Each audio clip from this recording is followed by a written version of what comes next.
A very good afternoon. Thank you, madam, for giving me this opportunity. As part of this IC, I will be talking on the management of acute corneal hydrops in a child. Acute corneal hydrops in a child is nothing different from that of an adult. The management, diagnosis, and all is almost the same, except for some special mention about certain things in the child, which we will be covering up in this particular talk.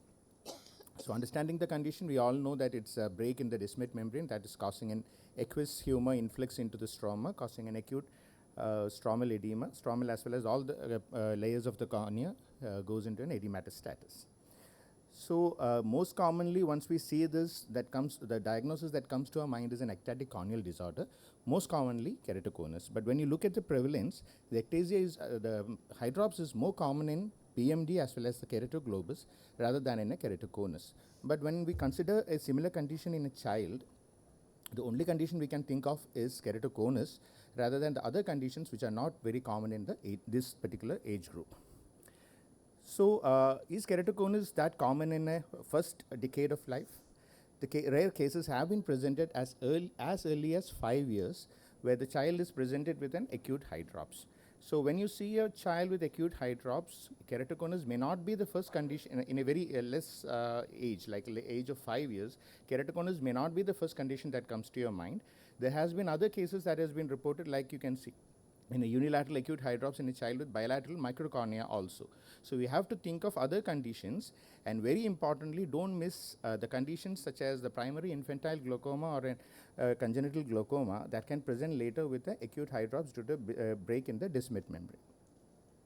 And also other conditions where has been reported where there is an infectious keratitis leading to acute hydrops, a forceps injury with descent stay presenting as late as 5 years with acute hydrops. So there must be something that is causing or triggering this descemet breaks in a higher age group in a congenital condition.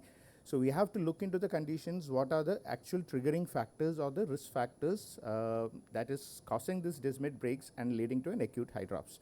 So certain conditions have been isolated, and in eye, the most common thing is this steep keratometry, thin cornea, steep keratometry, and elevated intraocular pressures.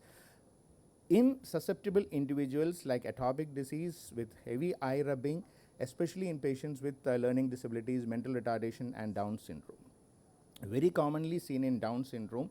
I think whatever cases I have seen, 90% of the acute hydrops in a child is in a Down syndrome. So what are the histopathological changes happening here? Most commonly we think of a descemet break and the influx of the aqueous humor into the stroma, but there are multiple conditions, multiple levels of histopathological changes, starting from the apical thinning of the epithelial as well as the stromal layers, basement membrane breaks, influx of the fluid into the stroma causing stromal fluid pockets, DM break, rolling of the DM, and loose posterior stromal layer, which is also identified as a risk factor for DM breaks and acute corneal hydrops. So diagnosis is mainly clinical. Of course, anterior segment OCT has got a big role in management, the current management of acute hydrops. So clinically, it's quite easy. It's acute or a subacute onset of a swollen edematous cornea. It can present as a localized area of corneal edema or a total cornea that is very badly swollen. Both these cases which I am presenting here is my own cases. Both are mentally retarded or Down syndrome patients. So there has been clinical grading of the corneal edema in a clinical in a acute hydrops based upon the amount, the size of the corneal edema, less than 3 millimeters, 3 to 5 millimeters, or more than 5 millimeters. Normally, symptom-wise, it presents with acute pain and diminution of vision. But sometimes, if it is a subacute presentation, the pain may not be a classical feature, especially in patients with Down syndrome. I don't know whether it's because they don't perceive the pain or they don't express the pain. And because of the, if it is a very early presentation and you suspect something other than keratoconus, don't forget to look the other eye for a clue on the etiology, what could have caused this. AIOS2025, there is a classic paper from LVP that shows 3 different types of changes in the descemet membrane, and that is seen in acute hydrops: DM detachment with breaks and rolled edges, with breaks and flat edges, and sometimes even DM detachment without breaks. So that is against a thought that how it can happen without DM breaks. So it is explained that it may be a self-seed small breaks which may not be identified by ASOCT. Why do you want to do an ASOCT in a very clear clinically identified condition? It's to confirm your diagnosis, to have a clinical a pictorial documentation of the condition, to locate the defect, in planning the management, monitoring the progress, and in prognosticating. How can you prognosticate? It has been clearly told in that paper that the size of the DM break, the depth of the DM detachment, and the corneal edema thickness, these three critical factors can be used to clearly identify how much time it may take to take that edema to subside. They have got it is seen that age and gender doesn't have any effect on the final result, and the C3F8 has shown to decrease the edema by at least 3 weeks. The depth of DM detachment, the more the depth, longer the edema period, the more the size of the DM break, the longer the edema period. So as per this equation, you can actually identify how much weeks it may take. And also in the resolution part, you can look at the DM detachment, and the healing phase can be monitored and prognosticated. So the management is either conservative or surgical. The ultimate aim of the management is to control the symptoms, help early resolution of the edema, prevention of potential complications, and the formation of a decent scar. Complications by meaning complications, I say the neovascularization should be prevented, which can happen in a very long persisting cases of acute hydrops. Infection is a possibility, perforation is a possibility in a very thin cornea, and scarring. Scarring is the ultimate thing which we want, but a decent scar. So the natural course is like the DM reattaches, the gap closes by new basement membrane formation, the endothelium migrates, the fluid pockets gets absorbed, the scarring results, and cornea flattens. But overall, the time period it may take is up to 3 to 4 months. It's a quite long period. The conservative approach, we try to give the symptomatic relief to the patient by giving cycloplegics, hypertonic agents, soothing effect by lubricants, lower IOP by anti-glaucoma agents, prevent neovascularization by giving short course of topical corticosteroids, prevent infection by antibiotics, and sometimes bandage contact lens.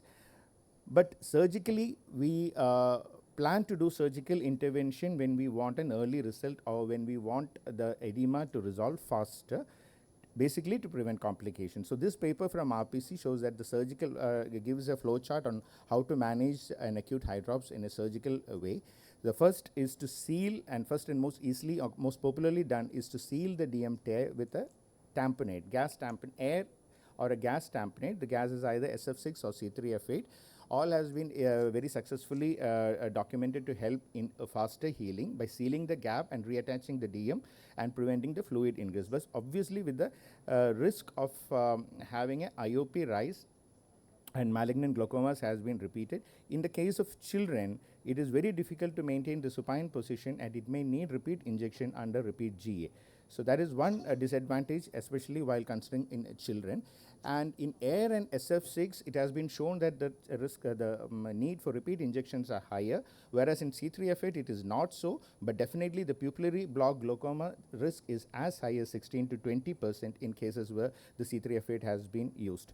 And there has been reports of malignant glaucoma, Uret-Zivalier syndrome, and non-resolution of an acute hydrops after a gas injection, because the gas itself went into that air pocket and it remained in the stroma, preventing the absorption of the edema. So the next important method surgically is by using the compression sutures. It's as shown in the video, the defect is isolated and perpendicular corneal sutures are applied across that DM defect. It helps in closing the gap, reattaching the DM or approximating the DM edges more easily, which in effect gives stops the ingress of the fluids, squeeze the fluid pockets, helps in faster absorption of the fluid. This can be done with or without the gas tamponade. Here I have put the air bubble not as a gas tamponade or as a tamponating effect. It is only to identify the depth. So this can be done with the full thickness as well as a partial thickness sutures. And this is shown to be very effective. And both these cases healed in almost 1 month. That very aggressive, severe edema settled in almost 1 month to a decent scar. In some cases, you may not be able to identify the exact area of DM tear in very severe cases. In such cases, you put crisscross incisions, crisscross sutures across the cornea, which is also shown to be a very effective method. And this paper shows that there is no need for actual full thickness sutures. A partial thickness sutures without desmetopexy also gives good results, which is very ideal condition for children. This is just for a namesake because this is not very ideal surgery advocated in children. This is to replace that DM with a very small DM patch, a mini DMEC or a mini DSEC, which can be done or tried in adult cases, but it's very difficult to follow up such cases in a children. Similarly, Susan Jacob et al. Have shown the role of pre-desmetic DALC also to remove the anterior edematous stromal cornea. Ideally, not a very good scenario to treat in a children. So the challenges in children mainly is to difficulty in the proper assessment, getting a good clinical photograph or an AIOS2025, identifying the exact location of the DM tear. The cases presenting early may go into a risk of amblyopia if you wait for a spontaneous resolution. So we go for an early intervention. The need for repeat GI is one risk factor. And risk of intracameral tamponade, though it is very effective, the position maintaining and IOP monitoring may be a challenge in children. So to summarize, in children specifically, we should not miss uncommon etiology like primary infantile glaucoma. Early intervention is always advocated. We have to prevent complication, especially corneal neovascularization, because in such cases the later treatment becomes more complicated. Compression sutures, preferably partial thickness without tamponade, seems to be the best first line of management, especially in the children. Aim for faster resolution and settling with a decent scar should be the aim, and visual rehabilitation should be based on the amount of scar. Even a contact lens treatment would be very useful after the hydrops, since the cornea flattens after the hydrops healing, and risk factor management should also be considered. Thank you very much for this opportunity. Thank you. Thank you, Dr. Sujith, for that wonderful talk on hydrops, varied situations in hydrops.